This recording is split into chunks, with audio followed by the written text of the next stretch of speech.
What up, everybody? I'm Dave Miranda, and this is episode 45 of Just Give Me 5. I hope you guys are doing well, continue to be amazing. We've got a really great episode ahead of you for today. But if you guys caught episode 44, you saw we had none other than my man Steve Gross. And let me tell you, that really took me back. You know, him being my radio broadcasting teacher back in '99 at EVIT, learned a lot from him and Mr. Keys as well. And you know, it was just really awesome to have him on the show, you know, and I just wish him nothing but continued success, man. And make sure you guys watch episode 44. All right. But today's guest has been an absolute legend, not only in the comedy industry, but in the film industry as well. You might have remembered him in the classic film How to Be a Player with Bill Bellamy, as well as Baps alongside Halle Berry. We're gonna talk about his Def Comedy Jam days, a few memorable moments, and much more. So ladies and gentlemen, without further ado, I present to you, Pierre. Hey, what's up? It's your boy Pierre, the light-skinned comedian. All I'm saying is give me 5. All right, let's do this.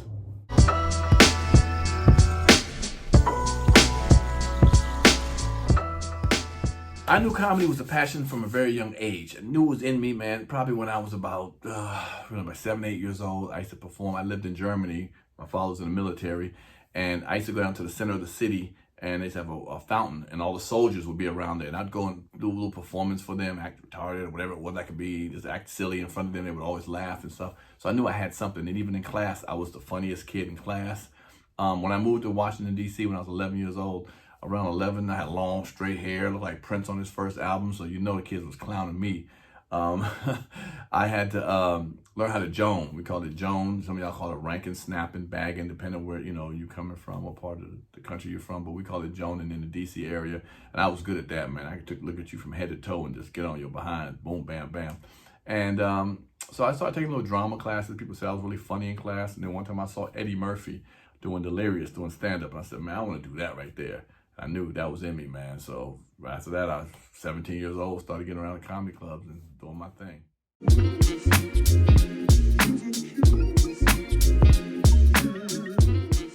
How I got on Def Comedy Jam. It was the early 90s. I was in Los Angeles, living in Los Angeles. I had just moved from DC. I was ripping up the clubs and the places. My name was bubbling around town. People heard about me. You know, I was moving up in the ranks of being unknown to why I'm getting paid for spots around town. I got into the Comedy Store, the world famous Comedy Store where everyone was at.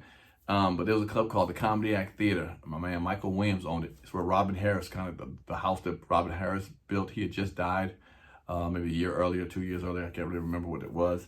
And I used to be a regular there, and they loved me a lot there. A guy named Bob Sumner, who kind of ran Def Comedy Jam as far as looking for the talent. He was a talent coordinator, you know, talent scout for Def Comedy Jam. It hadn't been out. I heard about the show, but it never even aired because they were still filming the first episode, you know, first couple episodes. He came to see 3 people out, you know, from New York, flew into the club. My name was one of them mentioned. I came and I rocked that joint. I got off stage, said, man, you coming to do Def Comedy Jam? I said, oh, snap, all right, cool. And I got there, me and DL, who was on the plane with me, Simply Marvelous, a couple other comics that was up there. We went there to, you know, to do our thing, and it was cold as hell. You know, I remember walking to the theater. It was called the Academy. It was off of Broadway in New York, right downtown, near 42nd.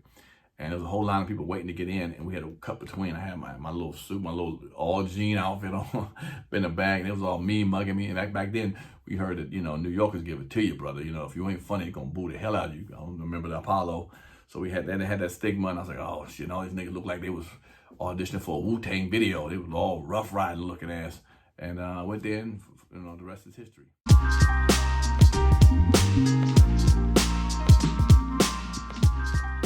So how was it doing How to Be a Player? It was fun, man. I had just finished wrapping up Baps, the movie Baps with Halle Berry, and the same producers were producing How to Be a Player, and they asked me to come audition for that. I auditioned it. I rocked the audition.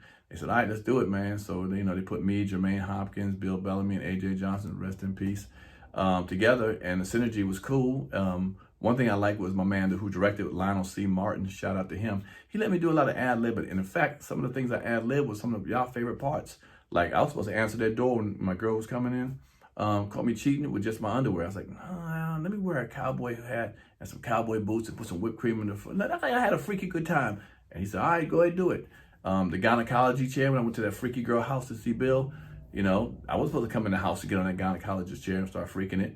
Lionel Martin said, go ahead and do what you got to do, bro. Have fun with it. And I really appreciate it. And that's when I knew I had what it takes to, you know, to do this thing, man. When I knew my things would rock it out, you know, I was like, man, y'all liking the stuff I'm making up. So that was, you know, and that's why I want to put a movie called For the Love of Money. For the Love of Money. Look it up. That's one of my first movies I ever wrote. And I put all my funny stuff in it, and people love that movie. Want to be a little cult classic. So if you get a chance, check it out.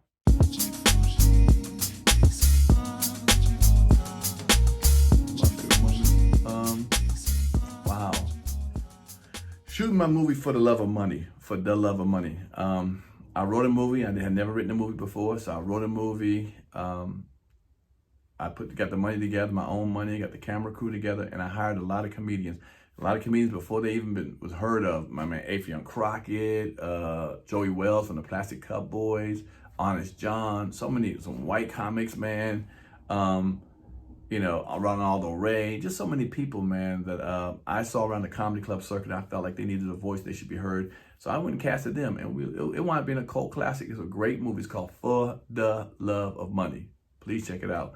I even did with my web series. You know, that's my next thing I say about our greatest moment. I got a web series called Dating Pierre on YouTube. Dating Pierre, one word, on YouTube. It's 7 episodes.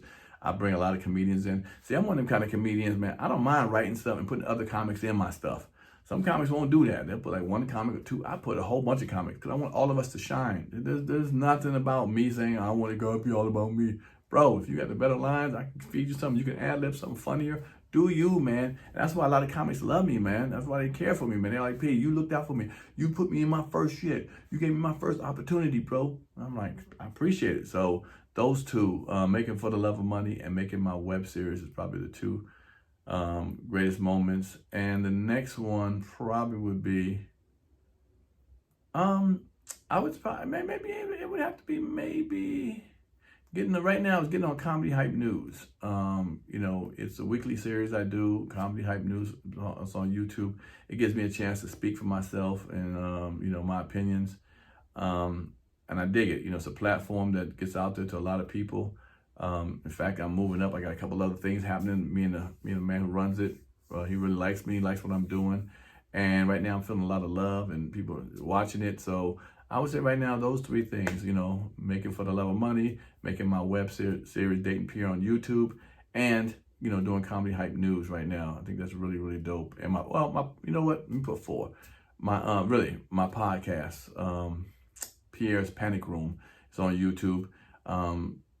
It's like no other podcast, you know, it's like a late night show feel to it. Check it out. Tell me if you like it, you know, leave it in the comments. But those are probably the things I do. Those are 4, but those are the things I really enjoy.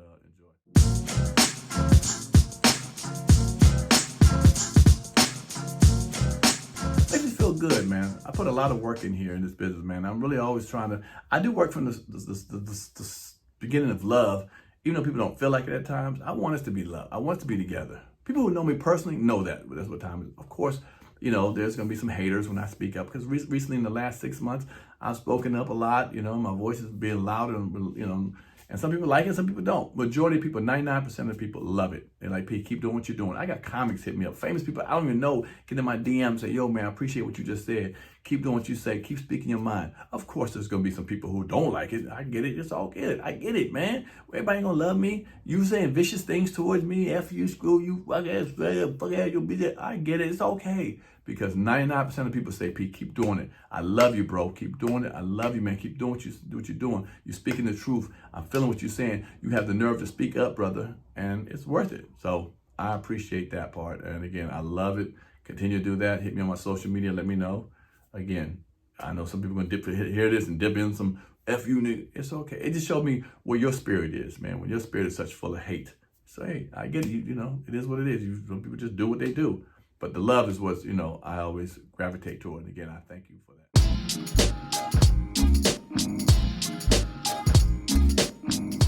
Let me give a shout out to my, speaking of that, my Comedy Hype News team, my man Capone, my girl Vanessa Fraction, and my girl Symphony Thompson, the man that runs it, Jay Will. I appreciate what he's done for me. Shout out to my man, Bob Sumner, for putting me on How to Be a Player. my girl Tammy Dior for being my sidekick, rolling with me, always keeping me funny and so forth. And all the club owners and the fans. I gotta tell you that, man. You don't know how much I appreciate when y'all come up to me on the streets and say, yo, I love what you're doing, bro. Keep doing it. Pete, keep doing what you're doing, man. I appreciate it. I like your comedy. You make me laugh. I appreciate it from the bottom of my heart, man. That's why I try to stop and give you all the time. I do really appreciate it, and thanks. And please continue, man. You know, a lot of times as artists, we hear so many nays and negative stuff about us. So when we hear something positive, it's a feel good. I'll never take it for granted. Never. If you see me on the streets, you'll see I don't take it for granted. I appreciate it. I appreciate being on this platform here for them asking me, man. I can't do them all. I know some of y'all will be asking me, you know, do my platform. I try to do as much as I can, but, you know, I'm only one person and I can't do them all. But again, I appreciate you even wanting me to be on your platform. So again, thank you. And that's how I roll. Yo, shout out to the team and everybody who put this on, man. I love you. I respect you. And thank you so much for having me. Out. And there you have it. Man, nothing but love and respect to my man Pierre. You know, I hit him on IG and was like telling him what we had going on and everything, and you know, he checked it out and you know, was like, yo, I love it. You know, just give me some time right now. I got some things going on, but you know, reach back out to me in a little bit and we'll get it going. Reconnected with him and we made it happen, you know what I mean? So just, you know, it's a real good brother right there, man. And you know, definitely one of the GOATs, you know what I'm saying, when it comes to comedy. I mean, absolutely hilarious. You know, you can follow him on IG. He goes live on there, man, and just will have you cracking up. So I'm telling you, man, like, follow him. And man, nothing but love and respect to my brother Jimmy Nelson on that camera. Make sure you guys subscribe to the YouTube channel. Tell a friend to tell a friend. All right. Well, this was another one for the books. I hope you guys enjoyed this. And just continue being well, man. You know, and until next time, stay tuned, stay blessed, stay healthy, and just give me 5, y'all.